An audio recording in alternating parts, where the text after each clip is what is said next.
Our nation has lost its focus on service above self.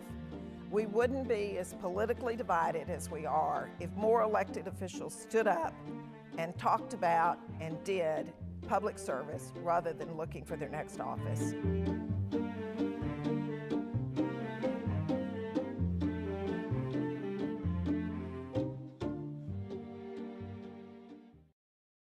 Good afternoon. I'm Jackie Alamany, author of the Washington Post early morning newsletter, Power Up. Welcome back to the Washington Post Live Leadership in Crisis series. We're so excited to have a fantastic guest today, zooming in from Fort Worth, Texas, Mayor Betsy Price. Mayor Price, good afternoon. Thanks for joining us. Jackie, good afternoon. It's great to be with you. It's a beautiful day here. I hope y'all have got that too. We unfortunately don't, but it has the district is finally de-thawing.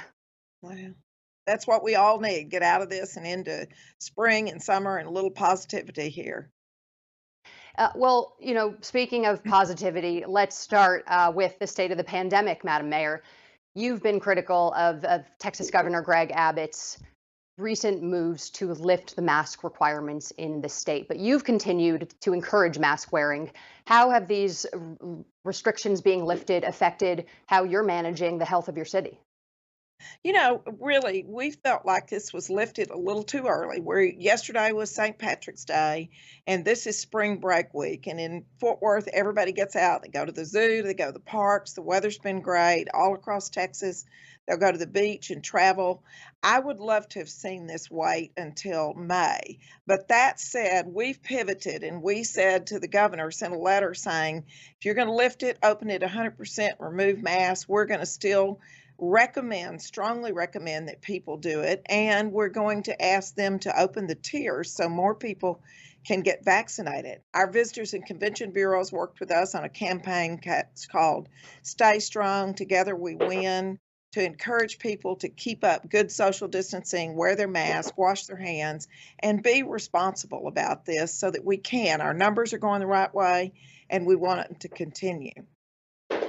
Actually, that's what I was going to ask you next. How is the vaccine rollout going right now in the state? Well, the vaccine rollout's going very well, but as it stands, only about 8% of our population is fully vaccinated with 2 vaccines. Probably another 2 or 3% have 1 vaccination. The problem has been the supply of the vaccination. In Texas, we're doing 1A and 1B, and we've just opened a 1C. And 1A and 1B were healthcare workers, first responders, and over 65, and 1C is teachers and over 50. And we believe we've had some pushback, like everybody nationwide, on the vaccine, but we're beginning to get there. We're rolling it out in big centers and small community centers. If we can get more vaccine, we'll get more of them done. We're prepared to do 100,000 a day. So is that a Governor Abbott issue, or is that an issue with the Biden administration in terms of getting the vaccines that you need? As far as I can ascertain, the county is the one who's really working on this, and we're partnered with them, but it seems to be coming from the federal level. The governor tells us he's sending an allocation based on what they're receiving at the state. We just need to ramp this up. Hopefully now that Johnson & Johnson's becoming more prevalent, we'll get more shots there and get more shots in people's arms. We've been very proactive about using our first responders, setting up nursing home clinics and all kinds of things to try to get this done. You just have to get people educated. And, we always say, if you get a chance to get a shot, just get the shot. Don't worry about which one it is or where you're going to get it. You said that numbers haven't spiked again in the state, but what we are seeing, according to health data that's come in the last 2 weeks, is a stall in the decrease of cases in 15 states across the board, and that includes Texas. Are you concerned that the lax measures and the way Governor Abbott has sort of taken the pressure off of combating the pandemic is going to cause a spike and cause death in your city? I'm concerned always with this pandemic. I think we just all have to take personal responsibility and work on this. The governor clearly, when he opened, had some pressure and some data that we didn't see, and we've encouraged people to be responsible. We've encouraged all our restaurants to continue to require masks, to not put their staff at risk, but to continue to strongly recommend them. And we've published a list along with our Visitors Bureau of who's requiring it, what businesses are, and who's not. Yes, our numbers have stopped falling and have flattened a little bit, but I think that's expected. When we opened several months ago, lifted the opening a little bit and then had to lower it again, there was a small spike up. This one, at least there hadn't been a spike, it's just been a bit of a plateau. And just generally speaking, across the board, it seems like there has been a lot of anger and somewhat bipartisan anger directed at Governor Abbott. First, for most recently, for lifting the mask mandate too early. He's also, though, overseen a number of crises in the state during his 6 years. Hurricane Harvey in 2017, which resulted in the deaths of 68 people, a series of terribly tragic mass shootings, and then also, the death of over 30 people due to the storms last month and the power grid failure that ensued. Do you still have confidence in his leadership? I do still have confidence in his leadership. Texas is a huge state, a very diverse state. Are they perfect decisions? No, but I'm not in his seat, so I can't make those decisions. I just think he's been tested probably more than nearly anybody else. The problem here is I think you get politics in the way, and you've heard me say before, in fact, you previewed it on your Twitter, I think. I don't believe this is about politics. This is the pandemic, the crisis we've had are public health and crisis mode. They're not politics, and you shouldn't be playing politics with the community's response to it. And I don't know that he necessarily is, but I think that's the criticism is coming from the left and from the right. So you don't think his decision to lift the mask mandate was a political decision? I don't know. I wasn't there when he made that decision. I thought it, all I'll say is that I thought his decision to lift the mask was a bit premature. I mean, again, you're looking at spring break and the start of the time that people really want to be out, but aren't privy to all the information that he had. Provided input along with all the other major cities, but we're not privy to his medical recommendations. And the governor is up for re-election in 2022. He's indicated he's going to run again. Do you plan on supporting him? That remains to be seen yet. My job right now is really to continue to support the community of Fort Worth, more than likely, but we'll just see who's in this race.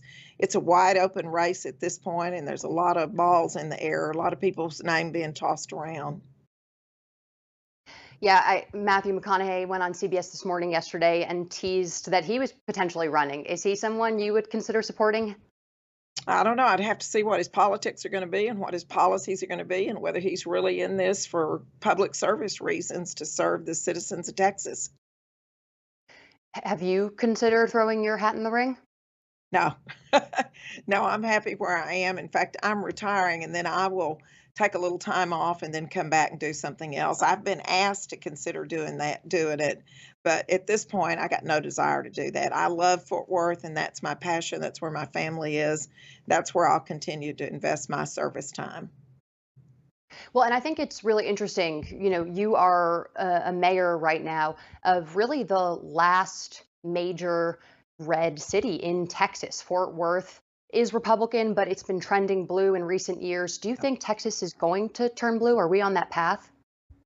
Oh, I don't think so. I think there's a little more trending. I think if you really get down and talk to citizens in Texas and particularly in Fort Worth, people just aren't all that interested in whether it's to the right or to the left unless they're the extremists. They want good government, and good government happens in the middle where decisions are reached with an input from every side. Everybody at the table should have a chance to have their say so, and then the leaders make their decisions from there.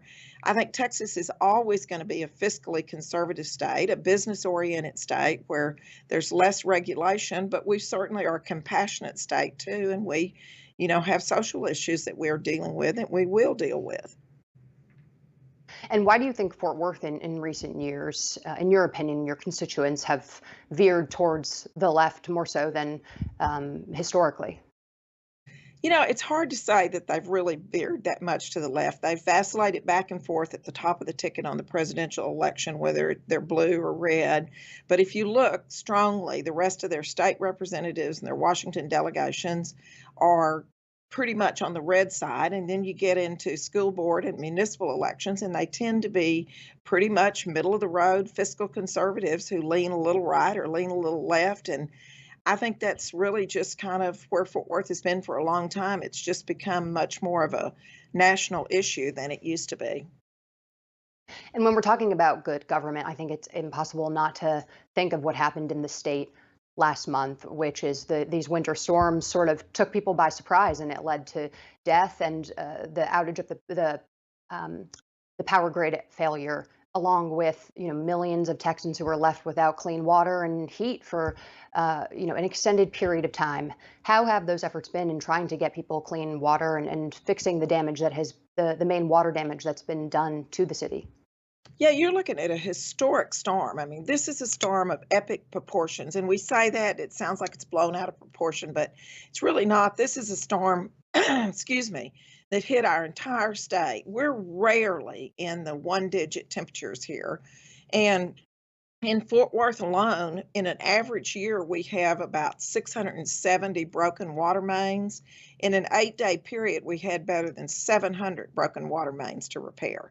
And then people had their own damage, including my own house flooded, and we had to deal with it. And it has been a Herculean effort, but Fort Worth's a city that private partners, public partners all come together, the churches, all of the faith-based community. I've been incredibly pleased with the outreach that people have had for their neighbors. They've been watching after each other. We've had countless people come in with pallets and truckloads of water to help us. Red Cross, United Way, so many jumped in and helped with it. It's been heartwarming to see the community response to this. And there's still some ongoing issues, particularly in some of our apartment complex. And we're working closely with them, the Apartment Owners Association. We set up showers to try to get people who still don't have hot water showers, but nobody's been without water once we got the routine established, and we've been able to get that moving. So it's been a good response. It's been a very, very difficult and trying response, but it was good here at the local level. So everyone in Fort Worth has clean water again. Excuse me, I had laryngitis about 4 days ago, and I'm just getting over it. Oh no. Yeah, everybody in Fort Worth has clean water unless you're in a private home and it's your own broken pipes, or you're in an apartment complex. And I think we're down to just two or three apartment complexes that they're working closely with for water. But we've furnished water to everybody that needed it. And for a storm that was really of such historic proportions, uh, you know, you got to wonder why the state wasn't more prepared. Who do you pin the blame on for that? I don't know. I'm not a great big one to point the finger. We will get answers, and I said this during the crisis. We have to deal with the issues and then look at them. And I think the state is in the middle of investigating to see where this all fell apart. But again, you got to remember this was an incredibly unusual situation in Texas to happen. We don't bury water mains that far, and we have been on our own grid. I think there's a lot of opportunity for improvement and a lot of chance for people to look at options out there, and the legislature is going to do that, and we're going to keep the pressure on them to make certain that we get what we need. Do you think the privatization of the energy grid played a factor in this power failure? Well, I think it's really hard to judge whether it was the privatization or whether it was just strictly the storm that we've never seen before. The unprecedented growth that we've had in Texas also lent itself to escalating that a little bit. It's hard to tell. Do you think Republican leaders in the state take climate risk and the threat of climate change seriously enough in order to prevent things like this happening going forward? You know, I'm not a statewide leader. I mean, I know we work closely here at Fort Worth on our Better Building Challenge on climate issues. I think everybody has to be reasonable about what they do. I think there's that fine balancing line for residents, for businesses, as to what we're doing here on climate. And I just want to, wrap up on this topic. But you've said you want to hold leaders accountable. Have you heard the answers yet that you need in order to hold people to account? I think that we're at the point where we're getting close to having the answers, that what we're doing is getting the right questions asked. When it all started, the hearings in Austin started a couple of weeks ago. I'm not sure even knew what questions to be asking. It was a lot of finger pointing. Instead of asking for solutions, they were looking for blame. And for for the leaders at the local level like myself, what you need is solutions and not blame. What are the biggest unanswered questions here? I think the biggest unanswered questions are how do we keep it from happening again, and what's the investment have to be? What's the trade-off on the investment? That who pays for it? Clearly, taxpayers are going to pay for all of it, whether it comes out of the state rainy day fund, which is the state saving, or whether it's a rate increase to taxpayers. Those are all questions that people want to know. And I want to get to the topic of the stimulus package, a historic piece of legislation that was just signed into law by President Biden. You had called on Texas Senators Ted Cruz and John Cornyn to vote for the package, citing, the need for some of these provisions that were provided for your constituents. You've been critical of the leadership in your state over the package. What do you make of the Republican opposition to funding for state and local governments?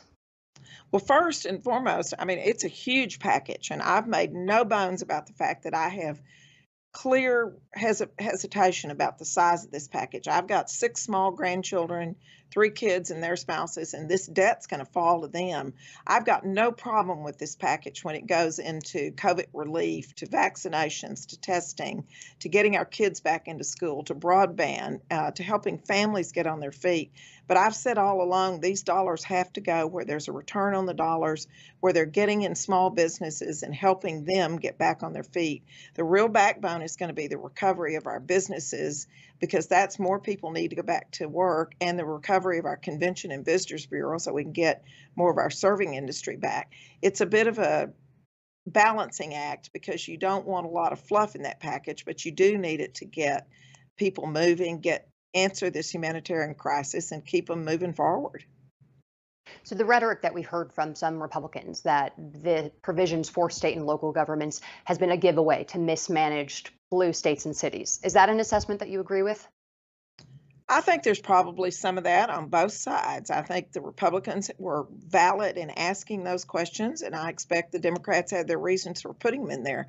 I'll go right back to what helps our residents and what gets money in their hands to help with rent, to help with utilities if needed, to get them back on their feet with their jobs, to get small businesses where they can rehire who they need to hire and get fully open. I think this is about not just about pork, but this is rather about getting our economy moving, getting people back to work, and And getting our with the kids back in midterms, school, getting education moving. with the midterms 600 days away, you see Republicans already plotting to try to use various provisions in the stimulus bill to campaign on. They've sort of made the calculus that eventually some of these provisions are going to become unpopular with constituents. Have you heard any complaints or any such gripes about particular provisions in the stimulus bill that you think are not sitting well with your constituents? Now, most of my constituents are really working to get their head above water, to get their kids educated, to keep day-to-day basis, to see that they're going to get their rent paid, that we're going to have the money to help our businesses. Really, at this point, I think they're just past this presidential election, and really they're looking to recover. Remember, we've had not only the pandemic for a year now, but then we had a major ice storm to deal with too, and snowstorm. And so I'm wondering, what do you think will be a winning message in 2022? It seems like Republicans are now, on top of the stimulus, also pivoting towards immigration, which obviously Texas is ground zero for immigration policy. I think one of the winning strategies, particularly in Texas, particularly here, is going to be an infrastructure bill. And I expect you'll see the Republicans getting on with that. It's been a long time since the feds put major money into our highways, our infrastructure. This pandemic has brought forward the fact that far too many people don't have broadband access and don't have what they need to get their job done from home or get their kids educated. I think more money that goes into that and into infrastructure of any type, plus it creates jobs, is going to be a winning message for many people. Excuse me. That's really interesting because there already seems to be some pushback building up as that legislation is being crafted. The price tag is expected to be a little bit bigger than the stimulus package that just passed. But you think it would be a good political move for Republicans to get on board here and maybe, actually provide some support so that Democrats don't have to do this through budget reconciliation? I'm not the expert on how they do it in Washington, but we would love to see dollars coming in for infrastructure work here. Is there any price tag that you feel like is too big, like 2 trillion or 3 trillion? I don't know. I think it's hard to say. I think you're going to have to look at the whole picture. I mean, the numbers are staggering when you start looking at them. The debt that we're carrying is staggering, and I think at some point there becomes a trade-off here for people. If you're a little bit fiscally conservative, if you're worried about where America's going, you've got to begin to weigh it out and see what really stimulates the economy and puts people to work and that we can live with as a nation. And back to immigration really quick. Republicans on Capitol Hill have been calling it a crisis this week, much to the pushback of the Biden administration, who said that the numbers that we're seeing at the border right now really pale in comparison to what we saw under the former President Trump. Do you think this is a crisis? I think immigration issues, when you've got large groups of people gathered at your border, children and families both, and not a really good solution. We haven't had a really good solution to immigration in years and years. And at some point, we're going to have to tackle what's our fundamental immigration policy, or we will continue to face mounting issues on the border.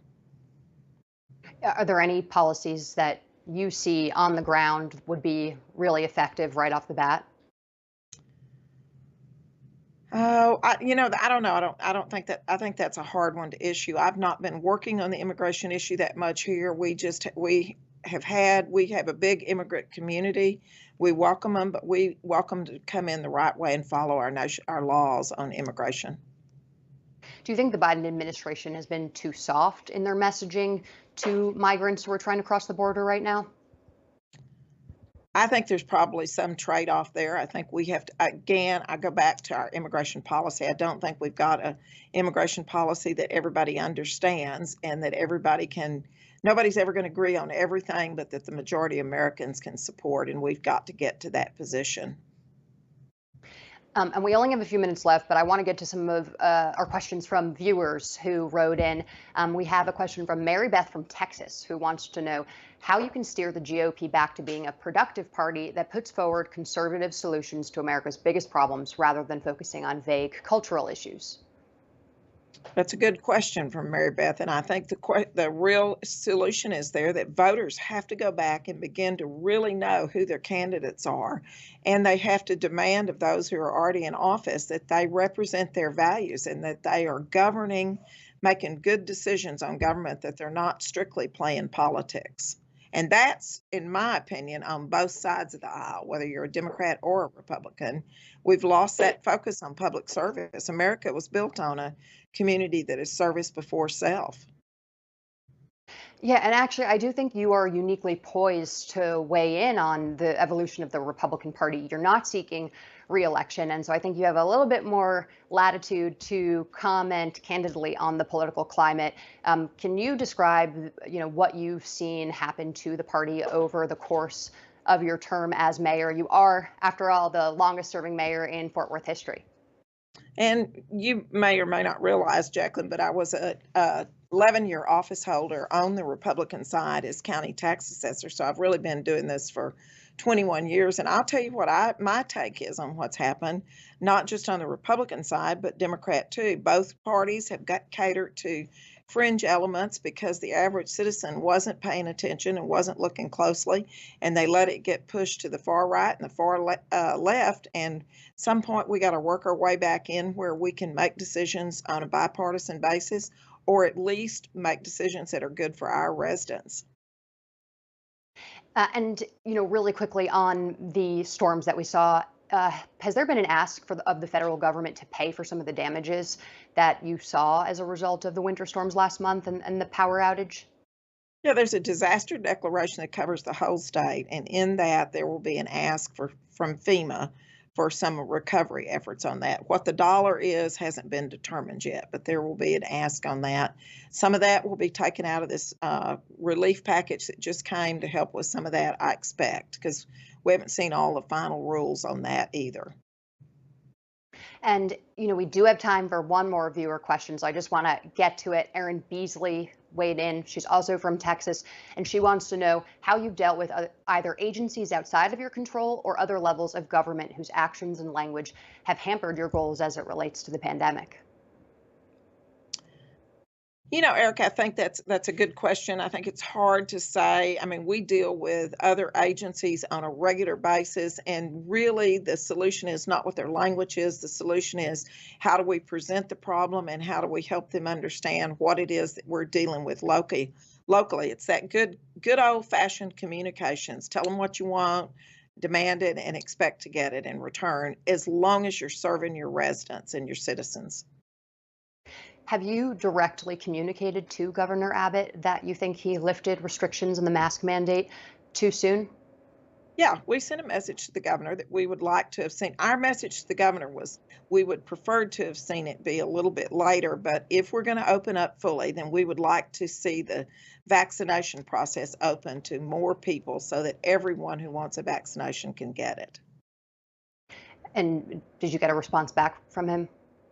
We've not heard back, but we do talk to his chief of staff on a regular basis. He said it was presented to him. They were taking everything under consideration.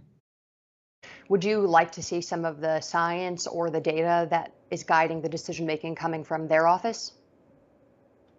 I'm not second guessing that now. My job now is to manage how Fort Worth responds to this, to partner with our friends at Tarrant County, right here in the middle of the fourth largest metropolitan region between Dallas and Fort Worth, and see if we can't continue pressing forward while keeping our numbers manageable and lowering them when possible. And my last question, Mayor, before we wrap up is, are you headed for retirement? What's next? I don't know. People keep asking me that. I wasn't looking for this job. It came looking for me. I'm not one to sit still and do nothing. I'm going to go play with my grandkids. I'm a big cyclist, ride my bike a bit, and then I'll be back. I was raised in a family that believed it was always service. I'll come back and do service somewhere, whether it's on the public side or the private side. I haven't determined that yet. Well, when you do figure that out, please do let us know. That's all the time that we have this afternoon. But thank you so much for joining us, Mayor Price. Thank you, Jacqueline. Appreciate it. And everyone else, thanks so much for tuning in. Please join us again tomorrow at 9 a.m. Eastern. Jonathan Capehart is going to have a first look at some of our other Washington Post reporters. He's going to speak with Chief Political Correspondent Dan Balls and our colleagues on the opinion side, George Will, Donna Edwards, on all things political news of the day. You can always head to the WashingtonPostLive.com to register for more information about our upcoming programming. Again, I'm Jackie Alamany. Thanks so much for joining us at the Washington Post Live.